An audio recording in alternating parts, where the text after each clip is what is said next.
नमस्कार दोस्तों, स्वागत है आप सभी का इस चैनल पे। दोस्तों, सभी पेंशन भोगियों के लिए बहुत ही इम्पोर्टेंट खबर निकल कर आ रही है। जी हाँ दोस्तों, केंद्र सरकार ने सभी पेंशन भोगियों को बहुत ही बड़ी राहत दी है। पेंशन भोगी की मौत के बाद अब फैमिली को पेंशन पाने में नहीं होगी दिक्कत, बैंकों को साफ निर्देश जारी कर दिए गए हैं। जी हाँ दोस्तों, केंद्र सरकार ने पेंशन भोगी की मृत्यु के बाद फैमिली पेंशन को लेकर होने वाली जद्दोजहद को कम करने का फैसला किया है। इसके लिए नियमों को आसान बनाया गया है। अब फैमिली के सदस्य पेंशन भोगी की मौत के बाद चुनिंदा जरूरी दस्तावेज जमा करके आसानी से मासिक पेंशन ले सकते हैं। फैमिली पेंशन मामलों के जल्द निपटारे के लिए सरकार ने पेंशन वितरण करने वाले बैंकों को साफ निर्देश जारी किए हैं।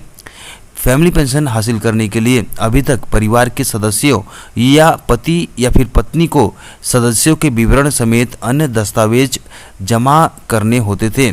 इसके अलावा भी उन्हें कई फॉर्मेलिटी पूरी करनी होती थी, जिसके चलते निपटारे में ज़्यादा वक्त लगता था। इसी समस्या को दूर करने के मकसद से कार्मिक लोक शिकायत और पेंशन मंत्रालय के तहत पेंशन और पेंशनभोगी कल्याण विभाग ने बैंकों को जल्द से जल्द स्थिति में सुधार लाने के लिए कहा है और जल्द से उनको फैमिली पेंशन भुगतान करने के लिए कहा है।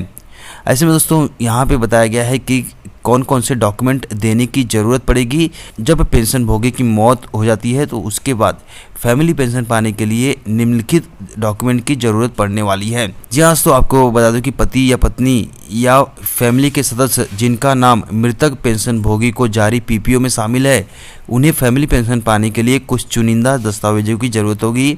अगर पति या पत्नी का ज्वाइंट अकाउंट है और पेंशन भोगी की मृत्यु हो जाती है, तो ऐसे में एक साधारण आवेदन पत्र, मृतक पेंशन भोगी का डेथ सर्टिफिकेट, पेंशन भोगी को जारी पीपीओ की प्रति यदि उपलब्ध है तो देना है, अगर उपलब्ध नहीं है तो नहीं दे सकते हैं। ऐसे में आवेदक की उम्र, जो फैमिली पेंशन के लिए आवेदन दे रहे हैं तो उनका जन्म तिथि का प्रमाण पत्र चाहिए, उसकी कॉपी सौंपनी होगी।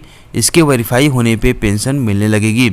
ऐसे में दोस्तों, दूसरी बात है कि अगर सिंगल अकाउंट है तो ऐसे में क्या करें। जी हाँ दोस्तों, आपको बता दूं कि उन मामलों में जहां पति या पत्नी का मृतक पेंशन भोगी के साथ संयुक्त खाता नहीं था, तो उन्हें फैमिली पेंशन पाने के लिए 2 गवाहों के हस्ताक्षर वाले फॉर्म 14 पे आवेदन देना पड़ेगा। मृत पेंशन भोगी का डेथ सर्टिफिकेट देना पड़ेगा।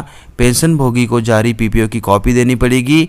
आवेदक की उम्र, जन्म तिथि का प्रमाण पत्र सौंपना होगा। इन सभी दस्तावेजों को सेल्फ अटेस्टेड करना होगा।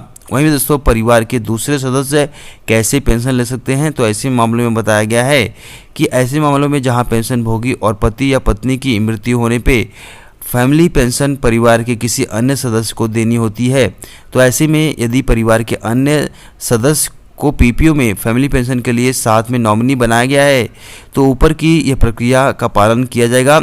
अगर नॉमिनी नहीं बना गया है, पीपीओ में शामिल नहीं है परिवार के सदस्य, तो उन्हें नए पीपीओ जारी कराने के लिए उस ऑफिस से संपर्क करना होगा जहां सरकारी कर्मचारी या पेंशन भोगी ने पिछली बार सेवा की थी। तो दोस्तों, आपने यहाँ पे देखा कि फैमिली पेंशन पाने के लिए आपको क्या काम करने पड़ेंगे। ऐसे में दोस्तों, पेंशन भोगी की मृत्यु होने के बाद ज्वाइंट अकाउंट है या फिर ज्वाइंट अकाउंट नहीं है, तो ऐसे में क्या काम करना पड़ेगा, और पीपीओ में अगर आपका नाम शामिल नहीं है तो ऐसे में आपको क्या काम करना पड़ेगा। इस वीडियो के माध्यम से मैंने पूरी जानकारी आपको दी है, तो आप वीडियो को लाइक ज़रूर कीजिए।